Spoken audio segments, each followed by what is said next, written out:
Lara sits by the fire on an outcrop in Peru, having just survived a nasty mauling from 2 jaguars. You can assume from context that she's hurt, and her best friend who sits less than 6 feet away remarks on it, but her face is stony. She hasn't spoken a word since the attack. She's frustrated, annoyed at having her momentum halted, irritated at the roadblock. She's angry, and even her compassionate nature can't break through the wall of rage she's built up in her clashes with Trinity. Lara is looking to get her hands on an artifact before they do, and is doing anything she can to cripple the organization. When she's asked by a skeptical local why it's so important to her to keep the artifact from Trinity, she tells her that they are dangerous. It's the same reasoning she's been using for her entire journey, but now it comes off as a hollow explanation from a woman who has nothing left but her thirst for vengeance.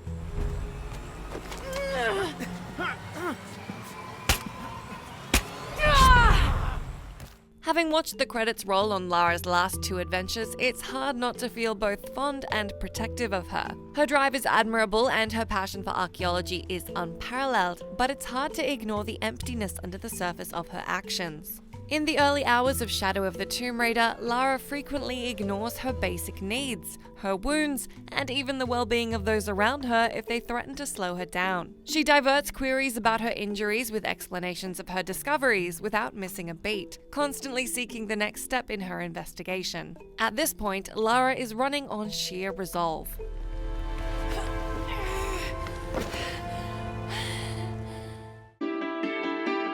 A new study published in the Proceedings of the National Academy of Sciences journal suggests that meaning in one's life may be healthier than happiness. If this is the case, Lara is well on her way to being the poster child. She's clearly not a happy person, but having lost almost everyone close to her, it isn't hard to imagine why. That said, she seems to be losing grip on the meaning in her life as well. In the first game, Lara was a victim of circumstance, a survivor. In Rise of the Tomb Raider, she was prepared, an adventurer searching for the final piece of the puzzle from her father's last mission. In Shadow of the Tomb Raider, Lara is single-minded, reckless, and lethal. Throughout the previous game, Lara showed a willingness to put her mission aside if it meant lives would be saved. As she watches a young boy fall from a building in her latest mission as a result of a disaster she may have put in motion, it's clear she's no longer concerned with how her actions affect others. When she escapes the tsunami, her companion Jonah insists they stay behind to help the survivors. But Lara is steadfast to the point of obstinate that her mission to stop Trinity comes first.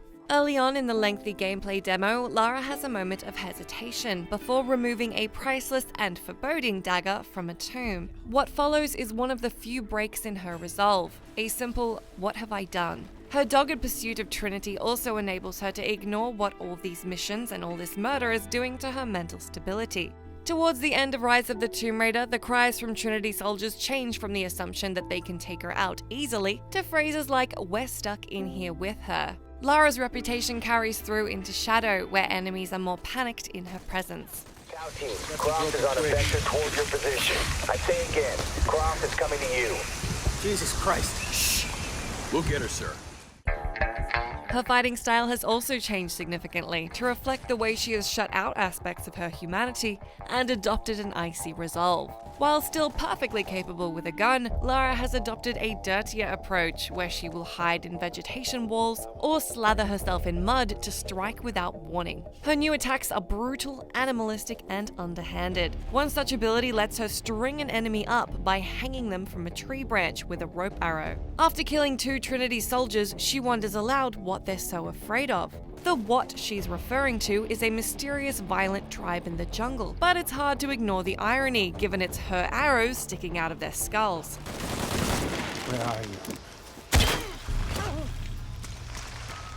What are they so afraid of? Upon encountering this tribe at the end of the gameplay demo, she shoots on sight. There's enough doubt to suggest they are as dangerous as she assumes, but her lack of hesitation is a stark contrast to the young woman who, a year prior, broke down after wrestling a gun from an attacker and shooting him to save herself.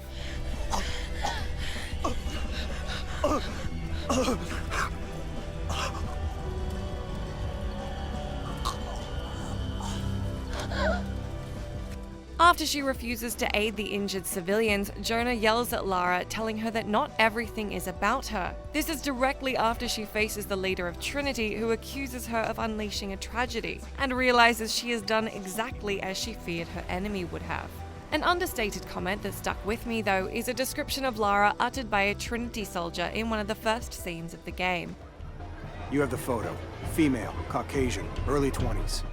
Lara is admirable and intelligent and a total badass, but she's also incredibly young. And while her circumstances aren't relatable, her age is. Like anyone in their early 20s, it's not so much the mistakes she's making now and the things that have happened to her, but the way she decides to respond going forward, how she reflects on herself, and if she repositions her priorities, that will define the person she becomes in the final chapter of her journey. What will I become?